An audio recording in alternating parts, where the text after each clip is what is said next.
pembahasan dengan judul uji korelasi dan regresi linier sederhana. Namun sebelum lanjut, kami akan memperkenalkan anggota kelompok kami terlebih dahulu, yaitu saya Putri Sartika, dan di sebelah kanan saya ada di sebelah kiri saya ada Panggilan Siasa. Nah, itulah perkenalan singkat dari kelompok kami, dan selanjutnya akan dilanjutkan dengan video berikut. Materi kita yang berjudul uji korelasi dan regresi linier sederhana dapat dijelaskan bahwa analisa regresi adalah suatu studi mengenai ketergantungan suatu variabel independen atau terikat dengan satu atau lebih variabel independen yang di dalamnya ada variabel penjelas atau bebas, dengan tujuan untuk mengestimasi dan memprediksi rata-rata populasi atau nilai rata-rata variabel independen berdasarkan nilai variabel independen yang diketahui. Oke, sekarang lanjut dengan uji korelasi. Korelasi merupakan salah satu teknik analisis dalam statistik yang digunakan untuk mencari hubungan antara dua variabel yang bersifat kuantitatif. Hubungan dua variabel tersebut dapat terjadi karena adanya hubungan sebab akibat atau dapat pula terjadi karena kebetulan saja. Berikutnya adalah korelasi Pearson. Korelasi Pearson digunakan untuk mengetahui ada tidaknya hubungan antara dua variabel, yaitu variabel bebas dan variabel tergantung yang berskala interval atau rasio yang dalam SPSS disebut scale. Asumsi dalam korelasi Pearson, data harus berdistribusi normal. Korelasi dapat menghasilkan angka positif dan negatif. Jika angka korelasi positif berarti hubungan bersifat searah. Searah artinya jika variabel bebas besar, variabel tergantung semakin besar. Jika variabel bebas besar, variabel tergantung semakin besar. Jika menghasilkan angka negatif, berarti hubungan bersifat tidak searah. Tidak searah artinya jika nilai variabel bebas besar, variabel tergantung semakin kecil. Angka korelasi berkisar antara 0 sampai 1. Berikut adalah rumus korelasi Pearson. R sama dengan sigma xy kurang sigma x kali sigma y per n per akar sigma x kuadrat kurang sigma x kuadrat per n kali sigma y kuadrat kurang sigma y kuadrat per n, di mana nilai R sama dengan nilai korelasi X sama dengan variabel X, Y sama dengan variabel Y. Berikutnya koefisien determinasi. Koefisien determinasi pada regresi linear sering diartikan sebagai seberapa besar kemampuan semua variabel bebas dalam menjelaskan varians dari variabel terkaitnya. Secara sederhana, koefisien determinasi dihitung dengan memanfaatkan koefisien korelasi. Sebagai contoh, jika nilai R adalah sebesar 0,80, maka koefisien determinasi R atau square sebesar 0,80 kali 0,80 sama dengan 0,64. Berarti kemampuan variabel bebas dalam menjelaskan varians dari variabel terkaitnya adalah sebesar 64,0%. Berarti terdapat 36% atau 100% kurang 64%. Varian variabel terkait yang dijelaskan oleh faktor lain. Berdasarkan interpretasi tersebut, maka tampak bahwa nilai R atau square adalah antara 0 sampai dengan 1. Berikut koefisien korelasi data berkelompok. Menghitung koefisien korelasi bagi data berkelompok penting sekali sebab dalam praktek, misalnya di dalam suatu penelitian, hasil data yang diperoleh suatu disajikan dalam bentuk data berkelompok dengan interval kelas yang sama.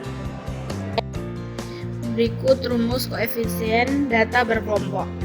R sama dengan N sigma UVF kurang sigma UVU kali sigma VFV bahagi akar N sigma U kuadrat FU kurang sigma UFU kuadrat kali N sigma V kuadrat FV kurang sigma VF V V kuadrat dengan keterangan U sama dengan skala baru dari X, V skala baru dari Y, F frekuensi untuk setiap sel, Fu frekuensi untuk U pada suatu nilai V, Fv frekuensi untuk V pada suatu nilai U. Selanjutnya, uji signifikansi. Uji signifikansi koefisien korelasi digunakan untuk menguji apakah hubungan yang terjadi itu berlaku untuk populasi atau dapat digeneralisasi. Misalnya dari kasus di atas, populasinya adalah siswa SMU Negeri 1 Yogyakarta dan sampel yang diambil dari kasus di atas adalah 12 siswa SMU. Jadi, apakah hubungan yang terjadi atau kesimpulan yang diambil dapat berlaku untuk populasi, yaitu seluruh siswa SMU Negeri 1 Yogyakarta? Langkah-langkah pengujian sebagai berikut. Yang pertama, menentukan hipotesis. Nol, tidak ada hubungan secara signifikan antara kecerdasan dengan prestasi belajar. Ada hubungan secara signifikan antara kecerdasan dengan prestasi belajar. Yang kedua, menentukan tingkat signifikansi. Pengujian menggunakan uji dua sisi dengan tingkat signifikansi A sama dengan 5%. Atau uji dilakukan dua sisi karena untuk mengetahui ada atau tidaknya hubungan yang signifikan jika satu sisi digunakan untuk mengetahui hubungan lebih kecil atau lebih besar. Tingkat signifikansi dalam hal ini berarti kita mengambil resiko salah dalam mengambil keputusan untuk menolak hipotesa yang benar banyaknya 5%, atau signifikansi 5% atau 0,05 adalah ukuran standar yang sering digunakan dalam penelitian. Yang ketiga, kriteria pengujian. H0 diterima jika signifikansi kurang dari 0,05. H0 ditolak jika signifikansi lebih dari 0,05. Yang keempat, bandingkan signifikansi. Nilai signifikansi 0,004 lebih dari 0,05, maka H0 ditolak. Kesimpulannya, oleh karena nilai signifikansi 0,004 lebih dari 0,05, maka H0 ditolak. Artinya bahwa ada hubungan secara signifikan antara kecerdasan dengan prestasi belajar karena koefisien korelasi nilainya positif. Maka berarti kecerdasan berhubungan positif dan signifikan terhadap prestasi belajar. Jadi, dalam kasus ini dapat disimpulkan bahwa kecerdasan berhubungan positif terhadap prestasi belajar pada mahasiswa SMU Negeri 1 Yogyakarta. Selanjutnya, regresi linier sederhana. Regresi linier sederhana adalah suatu metode yang digunakan untuk melihat bentuk hubungan antara satu variabel independen atau bebas dan mempunyai hubungan garis lurus dengan variabel independen lainnya atau terikat. Sebuah variabel hasil observasi yang diperoleh sangat mungkin dipengaruhi oleh variabel lainnya. Contohnya, tinggi badan dan berat badan seseorang. Untuk suatu tinggi tertentu ada besaran berat badan yang mempengaruhi, demikian juga sebaliknya. Contoh lain misalnya, produksi padi yang dipengaruhi oleh luas lahan yang ditanami, jenis pupuk yang dipakai, banyaknya pupuk yang dipakai, dan lain-lain.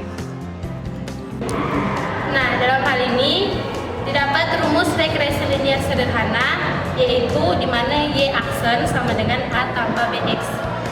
Dengan Y aksen sebagai variabel dependen atau nilai yang diprediksikan, X yaitu variabel independen, A yaitu konstanta atau nilai Y aksen apabila X sama dengan 0, dan B adalah koefisien regresi atau nilai peningkatan ataupun penurunan. Nah, adapun contoh soal regresi linier sederhana bisa dapat dilihat di tabel ini.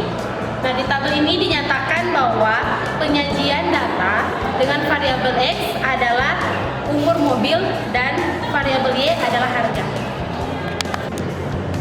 Nah, sehingga hasil estimasinya adalah sebagai berikut. sigma X sama dengan 56, sigma Y sama dengan 975, sigma XY sama dengan 4732, dan sigma X kuadrat sama dengan 326. Maka si SXX sama dengan sigma X kuadrat dikurang sigma X kuadrat per N sama dengan 326 dikurang 58 kuadrat per 10 sama dengan 20,182. Selanjutnya SXY sama dengan sigma XY dikurang sigma X dikali sigma Y per N. Hasilnya 4732 dikurang 58 dikali 975 per 10. Hasilnya min 408 909. Maka didapat B1 sama dengan SXY per SXX sama dengan min 408 909 per 20,182 sama dengan min 20,26. Maka B0 sama dengan 1 per N dalam kurung sigma Y kurang B1 dikali sigma X sama dengan 1 per 10 dikali 975 dikurang min 20,6 dikali 58, dan hasilnya adalah 195,47. Namun persamaan regresinya menjadi Y aksen sama dengan 195,47 dikurang 20,26 X. Nah, dari hasil estimasi yang diperoleh dapat disimpulkan bahwa setiap umur mobil yang bertambah 1 tahun, maka harga mobil tersebut akan turun sebesar 2026 US dollar. Sekian presentasi dari kelompok kami. Terima kasih.